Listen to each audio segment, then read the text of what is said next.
is a period of accumulation and there's a period of distribution, and that mix can change, and it could be that you get there gradually, or it's an aha moment, like a tipping point. Yeah. I just want to give back to the community. I don't feel responsibility. I want to. Becomes entwined in your life, and but again, if the rewards weren't there, if we didn't love being with the kids, seeing their growth and participating in it, then it's not something that we would do. I think it's always been an important part of our lives.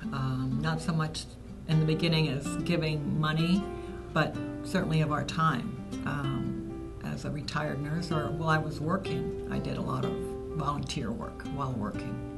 So that's always been a part of our lives. So it's not anything new for us. It's just that now that we are able to financially give, plus give of our time, it makes it a whole lot better. The feeling of giving something away that has an impact on someone else's life is priceless. It cannot be bought. You know, you have an obligation, to try to make the world, better. And Cooper Reese was built on philanthropy and a lot of people believing in us. I do a better job giving back because I am in relationship with the Community Foundation.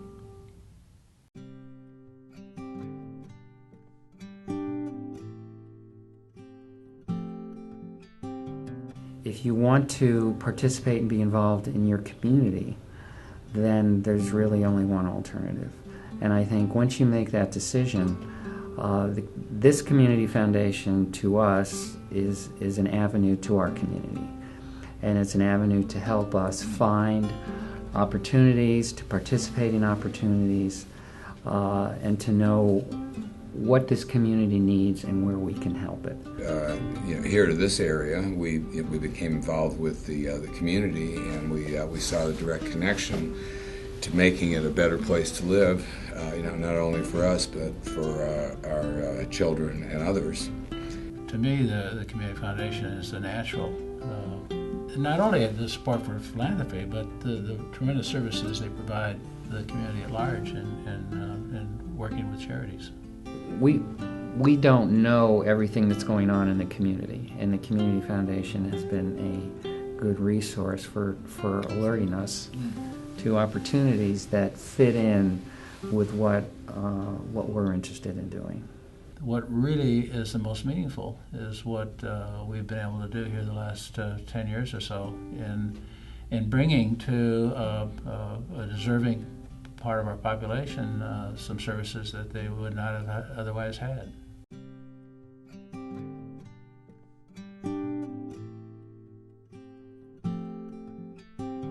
My daughter and her husband live in New York, and they were getting ready to celebrate their first wedding anniversary, which is the paper anniversary. And we decided what we would do, a lot of paper to open a donor advised fund. Actually, it's all electronic. And that this would be a way of us establishing a fund that they would then be able to use in the same way we use our fund to support those organizations and causes they feel deeply about.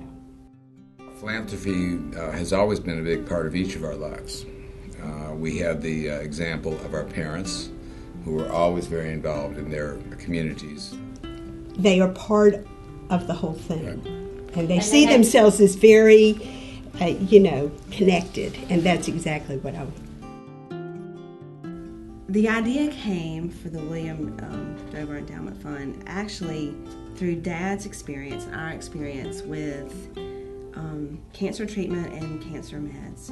He was very fortunate in that he could afford his meds and could afford his treatments. But in the process of doing all that and being around other patients, he realized there are a lot of people who could not. And it really broke his heart.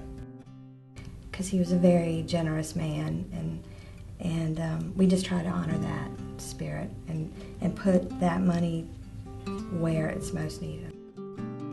We hope it to be a family tradition that our kids will be able to be part of, and their children, hopefully. And that was very much a wonderful thing at the end of his life, for him to be aware of that.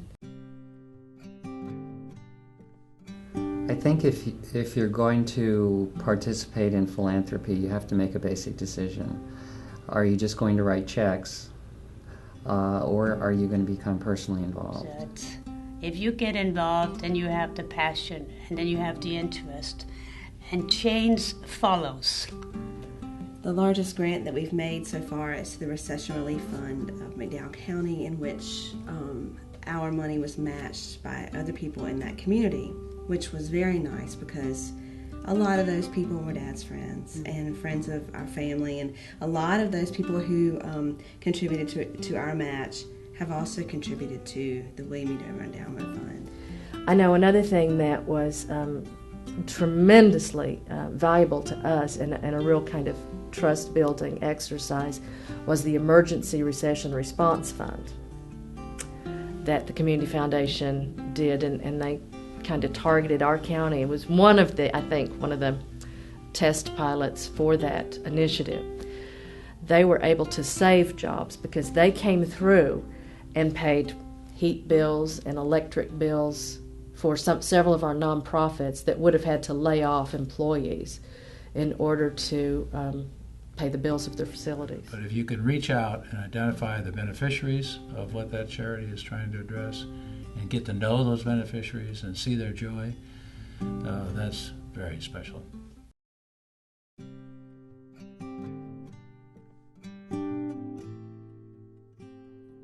I feel like I have gotten as much from the organization and being involved in it certainly as I've given. It's been it has always been a wonderful experience. The Community Foundation gives all the advantages of a private foundation without any of the disadvantages, And I like that. I like knowing there's an organization in this area that you can put that much faith in. We know an organization that can do what you want, how you want, when you want.